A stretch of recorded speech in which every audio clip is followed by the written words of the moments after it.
5 సంవత్సరాలు ఎంపీగా ఉన్నాడు కేసినేని నాని. వాళ్ళ అమ్మాయి కార్పొరేటర్గా ఉంది.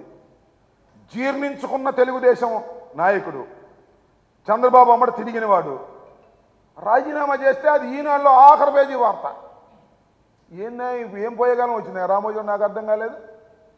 ఇలా ఏదో ఒక విధంగా మ్యానిపులేట్ చేసి ఆంధ్రజ్యోతి, ఈనాడు చంద్రబాబు నాయుడు ఏదో గొప్పగా చూపించాలని, జగన్మోహన్ రెడ్డి గారిని చిన్నగా చేయాలని, దుర్మార్గుడిగా చేయాలని మీరు చేసే ప్రయత్నాలు ప్రజలకు అర్థమయ్యాయి.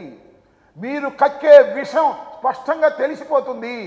అందువల్ల ప్రజలు అర్థం చేసుకున్నారు, టోటల్గా ప్రజలు అర్థం చేసుకున్నారు ఈ రాష్ట్రంలో ఉన్నటువంటి పరిస్థితిని.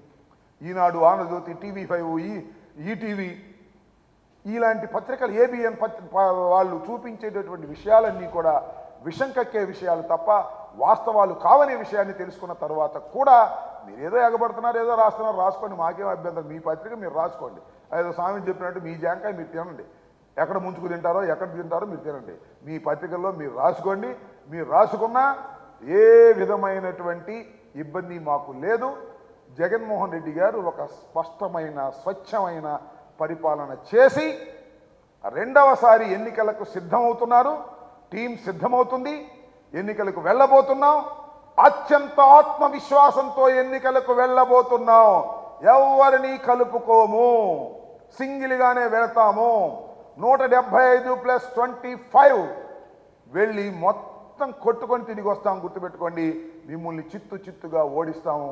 చంద్రబాబు, పవన్ కళ్యాణ్ కలిసిన సీట్లు సర్దుకున్నా ఏమైనా గెలుపు మాత్రం వైఎస్ఆర్సీపీదే.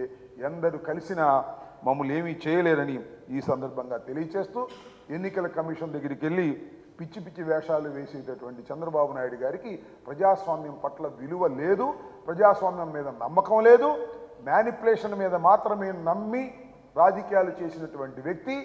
ఆయన నిజస్వరూపం ప్రజలకు అర్థమైంది. అర్థమయ్యే విధంగా రాజశేఖర్ రెడ్డి, జగన్మోహన్ రెడ్డి గారు చేయగలిగారు కాబట్టి ఇక చంద్రబాబు పని అయిపోయింది. సాపా సంకా సర్దుకొని హైదరాబాద్ స్వగృహానికి వెళ్ళవలసినటువంటి పరిస్థితి ఏర్పడుతుంది ఆఫ్టర్ దిస్ ఎలక్షన్.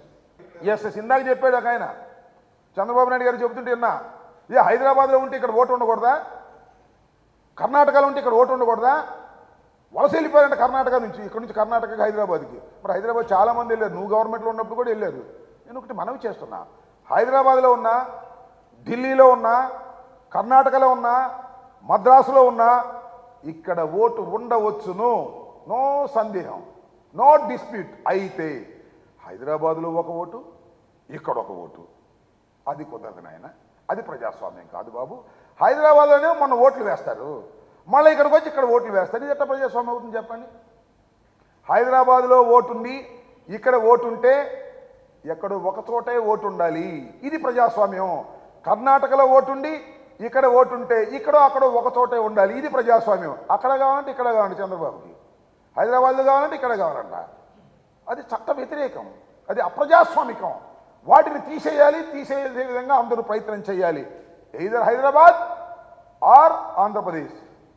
నాకు ఇక్కడన్నా ఉండాలి, గుంటూరులో అన్నా ఉండాలి, గుంటూరులోనూ ఉండాలి, నాకు ఇక్కడ ఉండాలంటే కుదరదు. అందువల్ల ప్రతి ఓటర్కి ఒక ఓటే ఈ రాష్ట్రంలో ఉండాలి తప్ప 2 చోట్ల నమోదు కాకూడదు. అలా నమోదైతే అది నిర్బంధంగా తీసి అవతల పారేస్తారు. దానిలో ఏ విధమైన సందేహం. చంద్రబాబు నాయుడు గారికి అక్కడ ఓటు కావాలి, ఇక్కడ ఓటు కావాలి అంటే వీళ్ళందరికీ కూడా. సో అర్థం చేసుకోవాలి, ప్రజాస్వామ్యంలో ప్రజాస్వామ్యబద్ధంగానే ముందుకు వెళ్ళాలి. దాన్ని అందరూ సపోర్ట్ చేయాలని మేము భావిస్తున్నాం.